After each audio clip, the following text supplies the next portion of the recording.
আচ্ছা, না আমি পড়াশোনায় ভালো, না আমি দেখতে সুন্দর, আচ্ছা। আমার কাছে কোটি কোটি টাকাও নেই, আর লোকজন আমাকে পাত্তাও দেয় না, সম্মানও করে না। আচ্ছা। তাহলে আমার লজ্জা কেন পায় না? আমার কি মান সম্মান সব ধুলোয় মিশে গেল? কিছু তো একটা ভাইরাস আছে আমার শরীরে, যেটা আমার রক্তের সঙ্গে লড়াই করছে, কিন্তু সেটা কি? আচ্ছা, ভুল করে যদি কেউ আমার অ্যাকাউন্টে 3 কোটি টাকা ট্রান্সফার করে দেয়, তাহলে আমি ওই টাকাগুলো নিয়ে কি করব?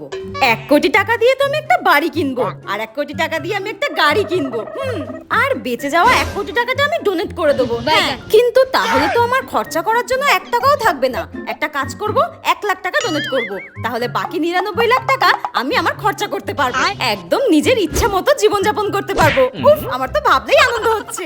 একবার যদি আমি বড়লোক হয়ে যাই, তখন কি আর আমি এই মাটির কাপে চা খাবো? তখন তো আমি সোনার কাপে চা খাবো। আচ্ছা। কিন্তু আমার বড়লোক হওয়ার স্বপ্ন মনে হয় স্বপ্নই থেকে যাবে। চায়ের বদলে কবে যে গ্রিন টি খাওয়া শুরু করবো,